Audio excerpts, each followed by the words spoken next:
everybody, it's me again, and today we're doing an author interview with Marty Caise, talking about his book, The Last Leap Year, and a bunch of other stuff too. So, you know how this goes. We're going to surprise him with a costume. So, let's see how it goes. 3, 2, 1. Oh, there we go. Wingardium Leviosa. I love it. I love it. There's Harry Potter. All you need it. You just need it right there. No, I'm Hermione. Oh, that's right. Oh, see, that's what I get. My kids are so old now; they're in their late 20s. That I haven't watched Harry Potter since. I keep forgetting, and I see Hermione now, and I'm like, no, that's Emma Watson now. That's not. That's fair. Like, she's like a UN ambassador and stuff like that. Like, Yeah, I have exactly. like teasing my hair like an 80s person. Oh, no, you need a lot more. First of all, I think you need a lot more hair in there. I need what is it? You remember in 80s we do like the crimp? The crimp. Yes, I remember all of my friends back in the 80s because I'm that old. And I remember a lot of the girls that used to keep that stuff in their locker in high school. And oh yeah, And the hairspray for the wave. That's right. That's right. All right, so I'm gonna get changed into something a little bit less humiliating. And I always edit it out for everybody. So goodbye, everybody, but you get to stay and watch me undress out of this. So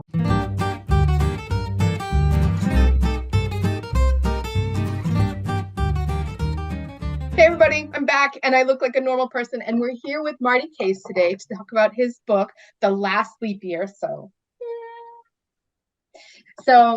tell us a little bit about yourself and tell us a little bit about the book. Well, obviously, Nicole, you and I have known each other for a number of years in our previous life, in the professional cybersecurity world. Which I had no business being in, by the way. Oh, no, come on. No, I have been in IT for well over, oh gosh, I'm going on 30 years now. And it's been a passion of mine. So I've been in, I've loved different aspects of technology, going back to my K-12 days in education, and then moving to the dark side, as I was told when you and I first met, as a matter of fact. Since then, I've moved from certain types of cybersecurity to other types of cybersecurity in my career, and I still love the passion of it. I love, I also love training and that sort of thing. But when as I got older, I realized, I can't do a lot of the physical stuff that I used to. That's what happens when guys get older and they put on a few pounds. In my case, a lot more pounds. I put out my back the other day. I was laying down and coughing. I laid down coughing, and I'm laying down. Well, that's when you see, and when I do that, I just continue to roll. But the funny thing is that I realized, like, okay, I couldn't do the softball thing anymore. I could not do the basketball thing anymore like I used to in my younger days. Started playing golf when about 10, 12 years ago. I was like, okay, this is good. And then I couldn't do that anymore. And I realized, this physical thing is starting to get on my nerves, and I'm getting frustrated. And for somebody who hated to read, and to be fair, I still don't have a great interest in reading unless the story is compelling. I was talking to a friend of mine, and he said, hey, you know what? Why don't you try writing? And I said, you're asking somebody who hates to read to write now? What's wrong with you? And I wrote a couple of professional development books for IT professionals. Initially, those didn't pan out the way I wanted them to. And now looking back, I want to go back and redo them at some point. But I really got into the fiction writing. I drew a lot of inspiration from a lot of different sources, and it started to come into shape. I tried to stay, I wanted to stay in technology, wanted to stay in security, but I really wanted to put a big spin on it to be compelling to readers. And that's when I wrote the very first fiction book I wrote was called The Vessel, which I really loved. My wife loved it as well. She actually read it. I couldn't believe it.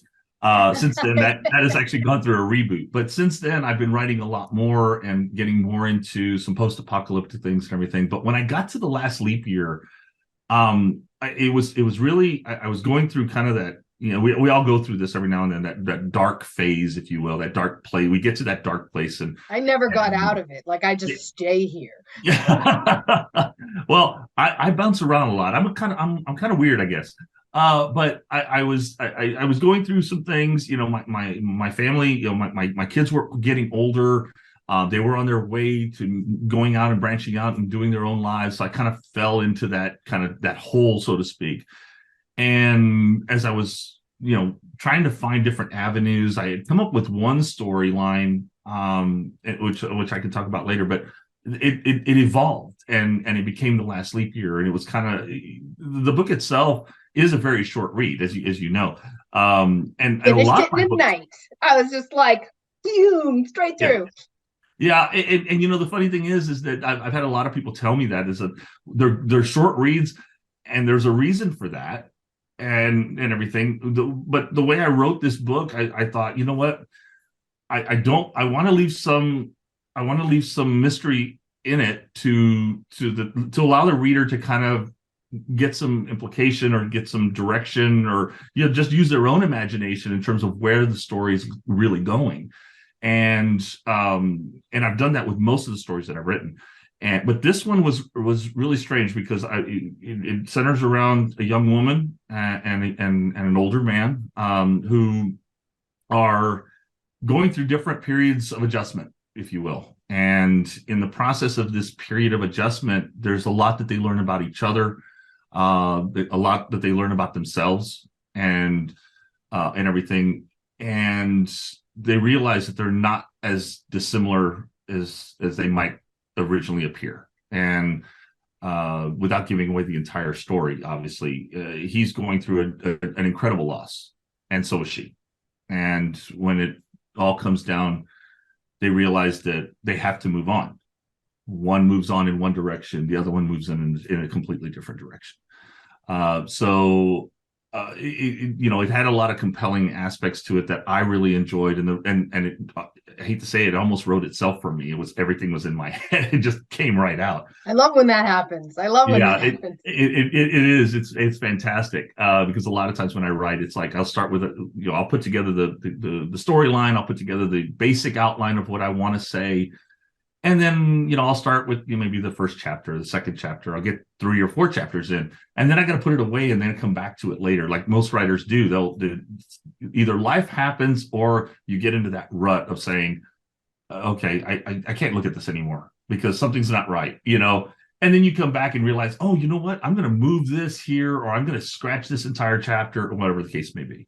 Yeah, I think I was taking a master class, and it was either Judy Blume or Margaret Atwood that said that sometimes you write a scene in the middle of the book and then you realize that it needs to be the first scene that's in there. And I loved one of the person who said that, they were just like, copy paste exists for a reason. Right. That's absolutely true, because that's how, when I put stories together, I had written another book that I wrote that actually released at the same time as The Last Leap Year is called Deadly Career Choices. And that one hit home for me, because it was actually, the original title for that book was Letters of a Dying Man. And when I wrote it, it was really meant to be exactly that, letters, just a series of letters. And there was a lot of truthfulness to it. There was a lot of intrigue to it from where I was sitting at the time. And the more I thought about it, I said, no, this needs to be a little bit bigger. I need to expand on it a little bit more. So it went from being a little more based on, or a little more true to life, to a little more fictional, a little more dramatized, if you will. But it got to a point where I was literally sitting there and saying, okay, well, who do I want to talk to first? While the letters are important, I'm going to move this up here and I'm going to move this down here. And then I added another 3 or 4 letters in the process of doing it. So it really took more shape. But I think the one thing that I've been described as from a writing standpoint is exactly what I wanted. And that was during my, and this as well, during my travel days, I was on the road constantly. bouncing around from one airplane to another airplane, sometimes going over the pond, sometimes coming back. And there's only so many movies you can watch on an airplane. And of course, I grew up watching movies and TV all the time. So, but the one thing that I wanted to be able to write something that if I handed it to somebody and said, hey, you're going on that 5-hour trip, they're going to get a lot of the story out of that trip. And as a matter of fact, I've had a couple of people who've read my books who've all said the same thing. Hey, I went through the last leap year, or I went through conspiracies of a corporate ladder, which was one of the other books that I'd written a long time ago. That is a tongue twister. It is. I don't know why the hell I called it that, but because I just call it conspiracy ladder. That's what I call it. But they all said the same thing. They said, man, I got through the whole thing. We were landing and I didn't want to put the book down because I was almost at the end. And I was like, okay, well then just make it an extra hour, sit in the in the gateway or something and just finish it off. But that's what I was shooting for. I because again, when you're not a fan of reading, but you love good stories, give me what I want to know. Give me what I need to know, and then if I want more, I'll keep reading. I'll keep going. The one thing, and it's very hard for those that don't like to read. That going back to like we were talking about Harry Potter earlier. Those are long books to consume. They are long, and for some people, they're very impatient. They want to get through a story, and so they want to go through them as quickly as they can.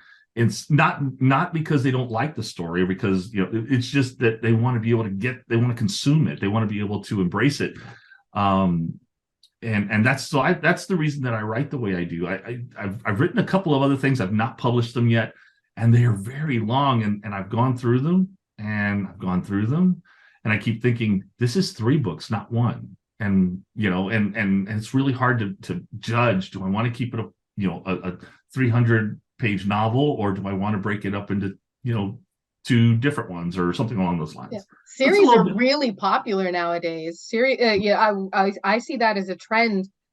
People love staying in the same world with the same characters, or if you take minor characters from one of the stories and do like a spin-off as like a number 2. Like I see that a lot. And what I hear is that if somebody stumbles into book 1 and likes it, then they'll buy the rest of the series. Right. And so it becomes like a like its own kind of business model in a way. Not to be like too technical about it. Right. No, but it's absolutely true. It's absolutely true. And the hard part there is, what if they pick up book 2 instead of book 1? Yep. What if they pick up book 3 instead of book 1? Yep. Now how do you start that book, or how do you write that book so that it's not a rehash of the first 2 and the first 2 chapters? Yeah. Right. Yeah. My wife and I talk about this all the time, especially when I think about new storylines. I want to be able to build a book series with the same character, for example, the same main character, or a number of characters. And the question then, the first words out of her mouth were, okay, well, what if I picked up book 3? How do you build that synopsis, if you will, that summary of what this character has gone through in the first 2 books? Well, you just make the cover really clear. Book 3. Yeah. Well, yeah, exactly. Go into the action. That way you leave book 2 on this horrible cliffhanger, and then like book 3, you just start right there. Oh my gosh. Oh my gosh. Now I'm getting it from both sides. My wife said the exact same thing. Leave them with a cliffhanger. Women got it, man. We got it. You do. Absolutely. But yeah, no, that's the thing. When I'm drawn to a particular idea or topic that I want to write about, I'm looking at all different angles and saying, okay, well, where do I want this to end a certain way? Do I want to leave something to the imagination and just leave it just kind of hanging there? For some, it's like, no, I need to have a finish. If I don't have a finish, I'm not going to like the book. Yeah, some people like appreciate the open ending.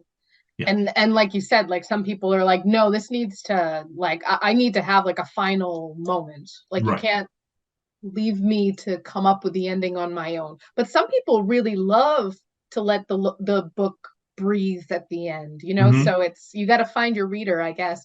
Well, I mean, it's probably hard for you, write so much, you might choose different things for different books, right? Right. Yes. Yes, absolutely. I mean, most of the books that I've, of the six primaries that I've read, that they're actually over my Oh, shoulder. I've noticed. All of those did have, a level of finality to them. Do you want the characters to live on, or do you want them to die off? But whatever that choice is, there is that level of finality with mine. I love killing my characters. Like, anyone who reads any of my stuff, you're just like, oh, I'm in for one of these people I care about dying. Like, Yes, yes, yes, oh my god, my choose your own adventure. Like, Mhm. I just came out with that, and I have some open endings, like we talked about. I have a couple happily ending after chapters, but if you choose wrong, they kill each other, they commit suicide. Like, you got all these possibilities, because I can't stop killing people, Marty. I can't. I have a See, if you're problem. going to get frustration out, do it there. Don't do it anywhere else. I want to cry when I write my own stories. I want to Right. I want to weep a little bit. Yes, yes, yes. I mean, when I originally wrote The Vessel, again, being the very first one, it was a very short read. It was actually shorter than The Last Leap Year. And my wife said the same thing too. She said when I was deciding whether or not I wanted to quote unquote reboot it, which became The Vessel 2.0, which was basically the same story, but it went on. I added to it in the process, and I gave it a major plot twist. But the one thing I did with the first version of the book, she said, I never saw it coming. I was expecting this, and all of a sudden I got the complete opposite. And she was expecting, one thing, that quote unquote happy ending kind of thing, and she got something completely different. Yeah. But that's the other thing that we have to think about as writers. Where do you put a plot twist? Do you put it at the end, to the point we were talking about, of leaving the reader hanging, leaving it open ended with that plot twist at that point, to where they're saying, hey, well, what really happened? What happened afterwards? What is it? I'm drawn to the Forrest Gump ending, where he meets the girl, right? Well, Yeah. what happens with the girl? Now, we all know what Tom Hanks says. Oh, he went and made babies with that girl. Yeah, okay, that's fine. But You even said it like perfectly. I went and made babies with that girl. Well, but that's the thing, though. What happened? Nobody knows. It's a great story. You go through the whole thing, you get to the end, and it's like, okay, well, it's kind of the happy ending, so to speak, because he's now dealing with whatever's going on, and then he meets the woman. What happened? Well, come on, keep going. I want to know what happens. And it's not there. But do you do that at the end, or do you do that in the middle? And now it's like, okay, if I do it in the middle, what does that do to the end of the book? Does it you get that initial buildup, you're doing your characterization, you're getting up to that, oh, here's the plot twist, and now everything just goes straight down. Do you want that, or do you want it to keep building? So then it's one of those things where you really have to judge it based on the stories that you write. I think if you just have that simple plateau, and you just stay there after the characterization, the book doesn't have the value that I think it should, at least from a fiction perspective. When I wrote Ruts and Heats, I kept trying to up the stakes. One of my favorite things people have said about it is that they never knew what was coming next, and it just kept keeping their interest, because it just kept twisting, and that was difficult to do, trying to like leave breadcrumbs, but not spoil it, but leave breadcrumbs all the way to the thing that happens here without spoiling it along the way. So for all I know, there's a bunch of people who were like, I knew that was gonna happen, but I read the posts that people were like, I didn't know that was gonna happen, and I'm like, yep, I got you, right? I got you. I got this. Yeah. And those are always great. I mean, when we get that feedback, and that's always frustrating, though. I don't care, especially if you're a self-publisher like I am, because I self-publish everything. I get more feedback directly, either via email, or I get it from Facebook posts or things like that. But I'm like, go leave a review. Go leave a review. Leave me a review, because I don't even if you hated the book, I don't care. I don't care. You don't care? I want to develop that. Like, no, but you know what? Most of the time when they tell me they didn't like something, they usually tell me why. Oh, I didn't like the way this character was or anything like it. It's one thing when you say, this was a horrible book. Yeah. That doesn't mean anything to me unless you tell me why. Yeah. There's a reader that I actually interviewed. Her name's Paulette Stout. And she said that she went through just recently and decided to dive into her poor reviews out of curiosity. Mm-hmm. And what she found was, of course, there were those people who were just, it was bad. But there were people who talked about her structure or things like that. And she was able to let go of her ego and internalize that so that she can make the next one even better. Right. And that's bravery, right? And that's commitment to your craft, right? Like it's always good to have people pat you on the back and say, this is great. But, if you want to improve in your craft, you have to listen to those other voices. Absolutely. Absolutely. Couldn't say it better. That's a huge learning process. What's the old saying? You never fail until you stop trying. But how do you know if you fail? Yeah, you really don't. Yeah. You could sit there and you could try to measure it. Oh, well, I'm measuring it based on book sales. Well, is that why I started writing in the first place? No. That's hard. That's a hard. Like I'm coming up on that now. Like I started by writing comic books, right? Mm-hmm. And I wrote for big properties, other people's properties. I would pitch for original things, right, but they wouldn't go anywhere. Budget, this and that, but. So I started writing fan fiction because I was used to writing in other people's worlds. Mm-hmm. And I really fed off of the amount of hits that I got, like how many hits I got on a story, how many little beautiful hearts you get on a story, right? But then translating into book sales, it's so much harder because people aren't looking for me. Right? Like I had carved a name out for myself. And that doesn't translate necessarily because not everybody who read your stuff for free is going to buy it, right? So when I'm looking at those sales metrics and I'm trying to do the social media stuff and I'm trying to buy ads and I'm trying to do all that stuff, it can get really frustrating or demoralizing. I was like, I'm going to sell 500 books. It was a lie. It was a lie. I told myself. But so now it's like it has to come back to, do you love the process? And is the process worth it to you? Yes. So it's like reframing it to you, because it used to be that I loved it and I loved the little hearts. Now it's like, do I love it enough to continue to improve, despite the fact that book sales aren't bad, but they're not 900. Right. Exactly. I mean, and you pick your battles, of course. And for me, like I said, I didn't start writing because I wanted to make a career out of it. Yeah, I really didn't. I needed it more as a stress reliever in essence. And okay, I can't do all these other things, but I can write and I can become consumed in a story that I absolutely embrace because it's my story. It's a story that I have written, and I get a lot of I appreciate it more because it is mine. It's something that I embrace. But to your point, book sales are book sales, and that was never more true than this past winter. At Thanksgiving, I said, you know what? I want to see kind of where I'm at. I just released the last 3 I was going to do for the year, which was The Last Leap Year, The Vessel 2.0, and Deadly Career Choices. I was actually going to release them one at a time, starting in November, and then going into January. And The Last Leap Year would have been the last one going into, quote unquote, the leap year of February. And I thought, okay, yeah, that'd be perfect. And then I got impatient. I said, you know what? The hell with it. I'm just going to release all 3 of them. They're not related. They're totally independent of each other, but I'm going to release them anyway. And I released them, and the book sales were they were moderate, where they kind of are when I release something new. And then I said, you know what?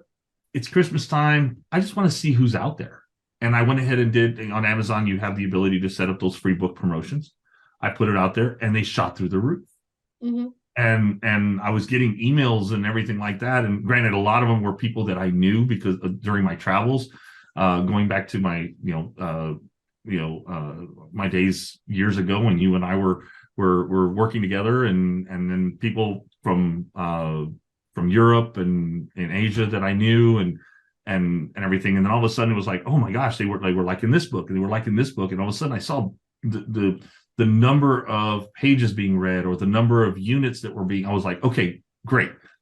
I'm getting interest, which was boosting the confidence, making the head a lot bigger than it already is. But at the same time, I'm like, okay, well, you like it so much, why don't you just buy the thing? Now I got consumed with that. Like, look, I mean, if you like it this much, why not support me? Financially. Then I realized I was losing touch with it. I said, no. Remember why you did this in the first place. Yeah. And so I think a lot of writers is the self-publishing, and there's a few that I've talked with, and they've all said the same thing. What's a good number for book sales? You can't predict that. Mm-hmm. You have to figure out what the goal is. And I always start with, well, tell me why you're doing it in the first place. Are you doing it because you love the craft, you love the process, or are you doing it to make money? If you're doing it to make money, you're in the wrong business, in my opinion. Yeah. I'd have to say, like, after reevaluating everything, because I love the process of writing. I even love writing myself into a corner, because it's a puzzle to try and figure out how to get out of that corner, right? I love that, and I love getting positive reactions for readers, not for my own ego's sake. I mean, maybe for my own ego's sake, but one of the things I've loved when I read is I want someone to hurt my feelings. I want someone to make me cry. I want someone to make me angry. I want somebody to make me feel. So the people who tell me that I made them feel, that's when I know. And even if it's a handful of people, right? Whether it's 5 people or 100 people or whatever, if I moved them, then I did a good job. Yeah. So I figured out that's what's important to me is I love writing, and I love it when somebody was moved. Even if they were like, this person made me so angry, or this person made me like feel so tense. It's like, yes. Yes, yeah, absolutely. And the one thing that I pick up on with the exact same feelings is when it relates to what you wanted out of the character in the first place, no matter who the character is. Oh, this book made me cry because of this character. You know what? That character made me cry too. This character made me angry. Yeah, he pissed me off too. Kind of. I was writing that little mofo, and I was irritated. Exactly. So it's one thing when they say, "Oh, I love the book; it was great." This, that, and the other. But when they can relate and embrace a character, and you can get emotion out of them, then that, I think, is the best gratification that a writer can get. The hard part is they're not telling you all the time. You're not getting that feedback, and sometimes it's hard to get it. Sometimes you have to pay for it. Sometimes you have to actually go out there and say, hey, I need book reviews. I need to know what this is. I need to know if I'm doing the right thing when I write. Am I writing the right type of story? Am I doing the right characterization? That kind of thing. And every book is always going to be different. Every book is going to be different. Mm-hmm. But if when you rely on others, if you will, to be able to say, this is good, this could be better, this is horrible. When you don't have it, now you're questioning yourself all the time. Yeah. It comes down to imposter syndrome, right? You go through, I always talk about the creative process like a roller coaster, right? You're like, this is great, this is awesome, I'm awesome. And then just like, this sucks, everything sucks. Why do I do this? Like, this is kind of like that. Like, and all of the writers that I know, we all hit these low points.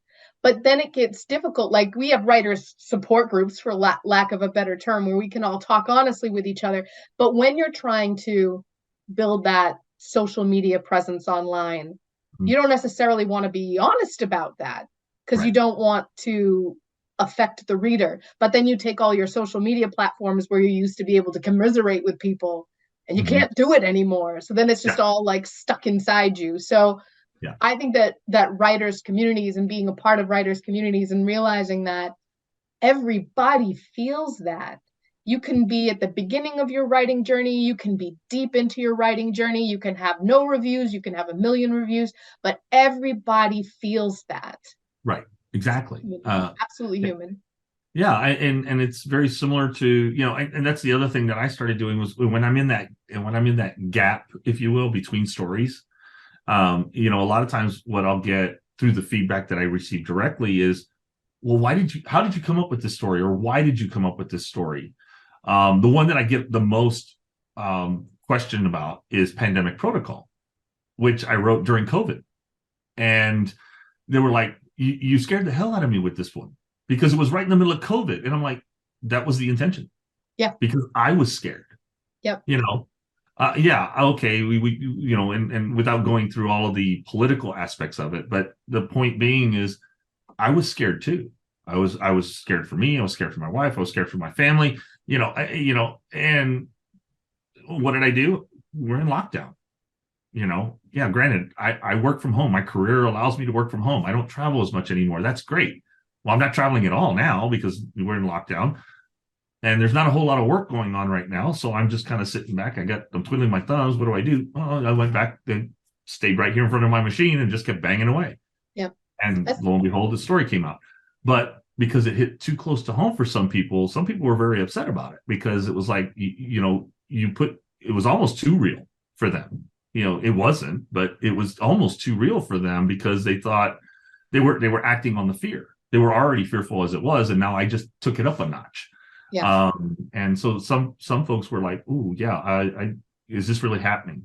As a matter of fact, you mentioned social media. I actually got warnings when I started posting the advertisements for that book on social media. Oh, wow. Just because of the fact that pandemic was in the title. Yep. And then it was like, hey, what is Pandemic Protocol? What is Pandemic Protocol? It's a book. It's a fictional story, kind of thing. And so there were a lot of folks that were very concerned, for lack of a better term. And so again, it's one of those things where you mentioned the roller coaster. Yeah, it's like, okay, I'm hitting all the marks that I want to hit as a writer. Now, where's the reader? Where is a story great based on the number of readers? Is it based on the number of feedback? Is it just based on what you interpret internally? That's the question. Mm-hmm. And so when I talk to writers, one in particular who is trying very hard to write on her own. I've actually collaborated with her and done some ghostwriting with her to get her kind of started, to try to allow her to identify the voice. She said, this is really hard for me, and I said, well, at some point you have to decide, is this something that you're passionate about doing and writing and creating the story? Or are you one more that embraces a good story and may want to just, focus on the embrace of it and the reading of it versus actually creating it? I find that there are people who find that their strength lies actually in prompting, if that makes sense, because they have a great idea for a story and they know it'll be a great story, but they don't necessarily have, the drive to write that story. Right. So I see people prompt all the time, like, why don't somebody write a story like this? And they'll just throw it out there.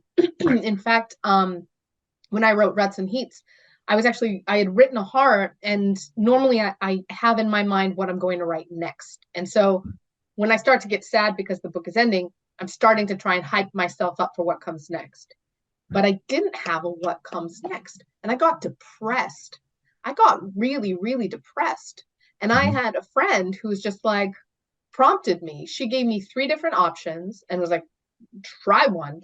And I took the one I was like, I've never written this. I've never written this. I've never written this. Why don't I give it a shot? Yeah. And I gave it a shot, but I needed, those prompts are useful. Yes. And people having, those ideas, because, even if 8 people selected that prompt, it would be 8 different books. It would be 8 different stories. You know what I mean? Because look at rom-com. Rom-com has very specific beat patterns. There's lose them in the 3rd act, right?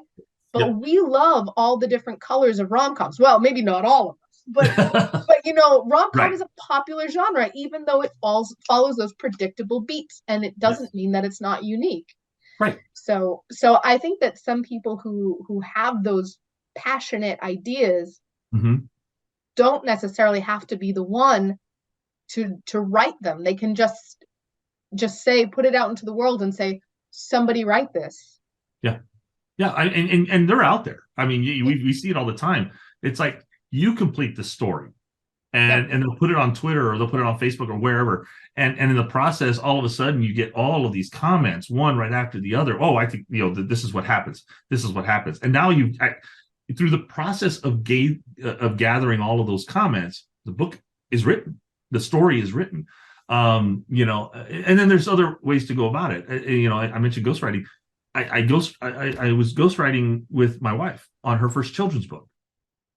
Which I fell in love with when she told me the idea. All she had was an idea, and she said, "Yeah, I want to write one," because she's a teacher. She's been a teacher for almost 30 years, and it was right around the we were coming up on the Christmas holidays, and she said, I'm thinking of a story that explains the holidays of December, And I said, okay, what exactly are you talking about? And we started talking about it. And in the process, I said, okay, you've identified a character, you've identified, what you want out of this, because it's something that she was teaching. It was like, she's actually in a classroom delivering a lesson. I said, okay, well, what if you take the teacher part of it out? Insert somebody different, and take them on a journey, take them on an adventure. And in the process, that's exactly how her first children's book came out, which is called A December to Remember. We published last September, I believe, and she was so excited about it. But her biggest challenge was, I'm not sure that anybody will enjoy it. I said, look, let me ask, and I always go into it with the same mentality. If I send my story out there to 10 people, say, here, this is for you. Can you get one person to read it? And can you get one person to give you feedback? If you can get those two things out of 10 copies of your story, what makes you think you couldn't get more? Mm-hmm. Okay. Good, bad, or indifferent doesn't matter. But if you can get at least one person out of 10 to read it, you're a successful writer, in my opinion. If nobody reads it, that's a different story. Yeah.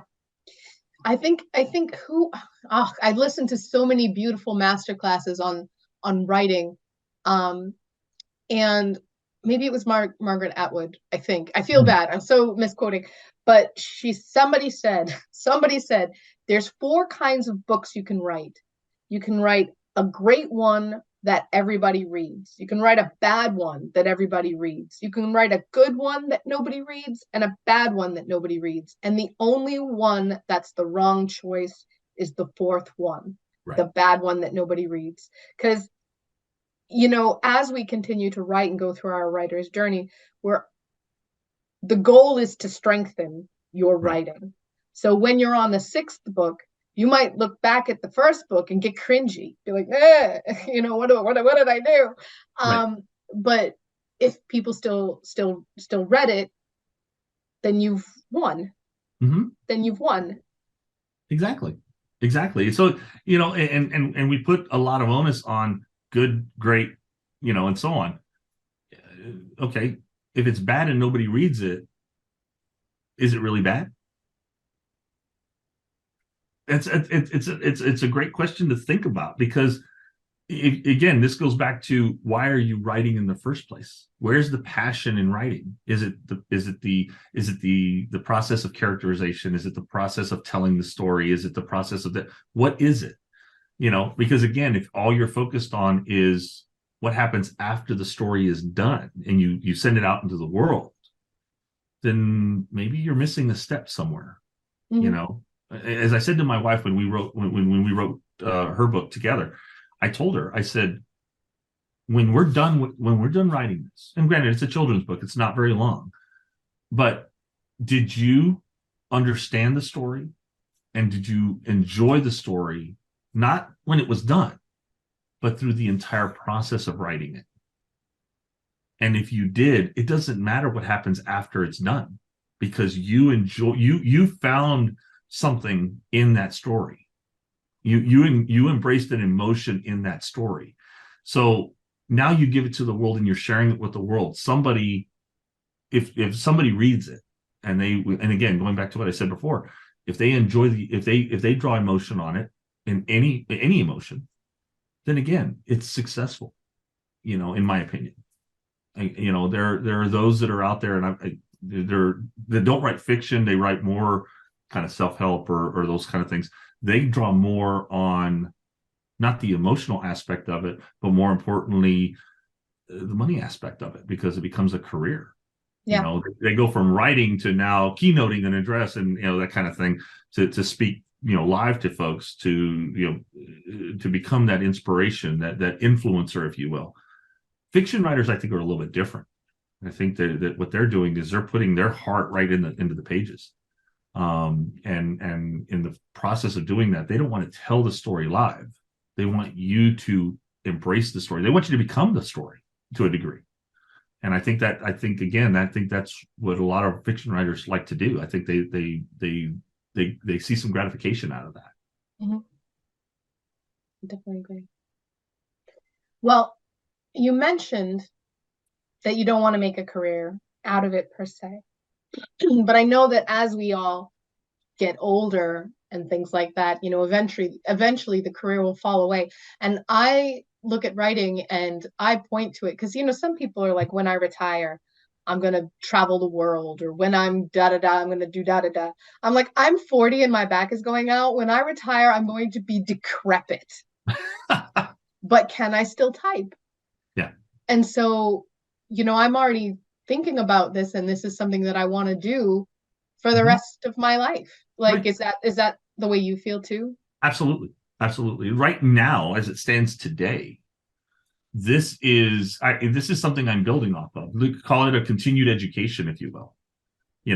I've been in, like I said, I've been in IT and security for so long. It's my passion. It's what I love to do. I'm never going to get away from that, even when I quote unquote retire, and I'm a lot closer to it than you are.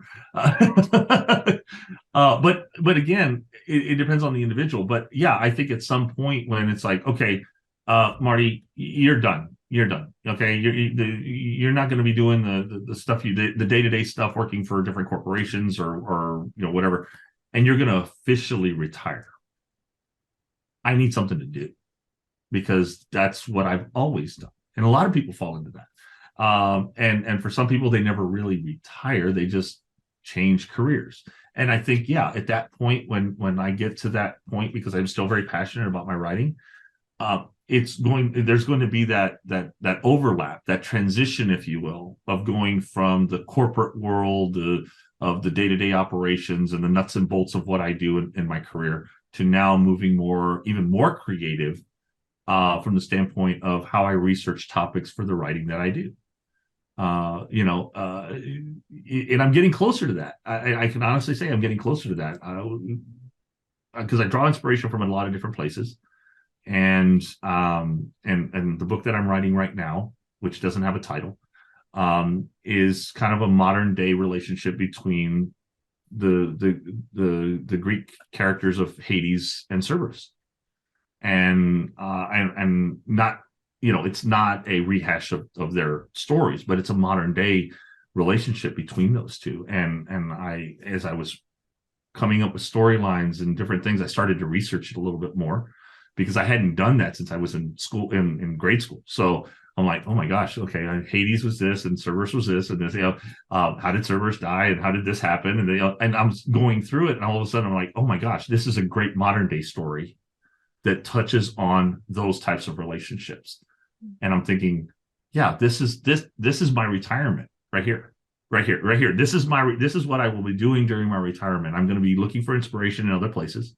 I'm going to be drawing on that inspiration, whether that's other writers or, like I said, other topics, whatever they are.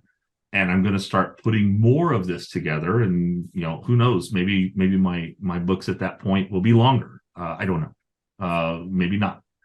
Maybe they'll become shorter and I'll just have a whole bunch of them. I don't know. There's something to be said about novellas, and then you can do a collection. Exactly. Find some with a similar theme and collect them. Yeah, exactly. And and again, I do draw some inspiration from people, people that I've known, people that have been in my life at some point.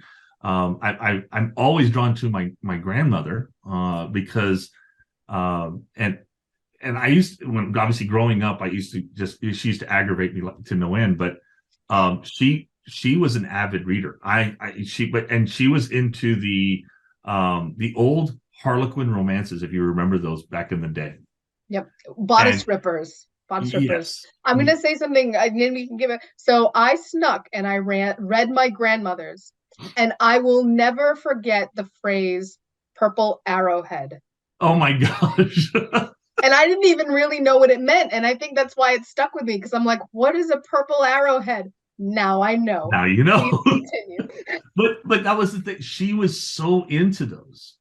And she was obviously much older, retired. My grandfather was retired. The two of them were always at each other's throats. But the one thing that was true was when she was sitting in her chair, book in hand, you didn't disturb her.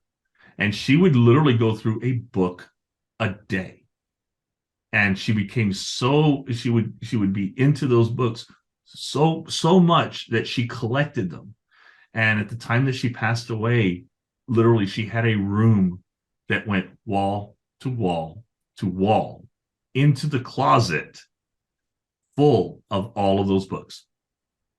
Hashtag life goals. Oh yes, absolutely. I mean, and when I thought about when I started writing it, she was the first person I thought about. Would she read this book? Now I realized she wouldn't read any of my books because of the stories, but because but that's a different topic, because now we're getting into the romance aspect of it. How do you do that? Where do you put it? All that kind of stuff. But the one thing I drew off of was the fact that, is there somebody like her that would read my books? And from that, I was like, okay, I'm doing this right. In my opinion, I'm doing it right. People will differ with me all the time, and that's fine. But that's the way I drew off that inspiration, and that's why I continue to write. And so I think once I get to that retirement age, I may become that crotchety old guy that says, I don't give a damn what you think. I'm going to write what I want to write. And if you don't like it, don't buy it. Yep. Yep. Don't but I'm click. going to continue writing. Yeah. So we're coming up at about time. So is there anything inspirational or moral of the story? Is there anything that you want to say to the writers out there and the readers out there who might be watching this video? The one thing I would say is keep writing. I can't stress that enough. Keep writing. I'm drawn to a quote. I'm a big Eagles fan. For those of you who are into great music, the Eagles, one of my favorite bands. Glenn Frey spoke to Bob Seger, the great Bob Seger, and they were trying to figure out ways of writing songs. And Bob Seger said one thing to him. He said, keep writing. And Glenn Frey's response was, well, what if it's bad? And he says, it's going to be bad. Just keep writing, because at some point it's going to be good. And at some point it's going to be great. And that's the one thing I think every writer should do, whether you're writing songs or poetry or fictional novels or whatever you're writing. I think if they can draw off of that, knowing that, hey, you know what, you're going to have those setbacks, but everybody does. But at some point, it's going to click. And when it does, you're going to know it. It's going to become great. The ultimate golf game. You go out there and you hit golf balls all day long. You hit them in the water, you hit them in the sand, you lose a ball here and there, and then you have that one shot that brings you back. Sometimes you can't even hit them at all. Well, I'm not going to touch on that one. That's me. I legit, I would be like Happy Gilmore, and I would just throw the club by accident. Okay. Did you enjoy throwing the club? You know what? I did. There you go. See? Then it's going to bring you back so you could throw it another time. Maybe a little more expensive then, but... All right. Well, thank you for your time with us today. For those of us watching the video, feel free to share and like and subscribe to my channel below. And Marty and I are going to stay on together because we love each other, but we're going to say goodbye to you, everybody. So goodbye. Thanks, everybody.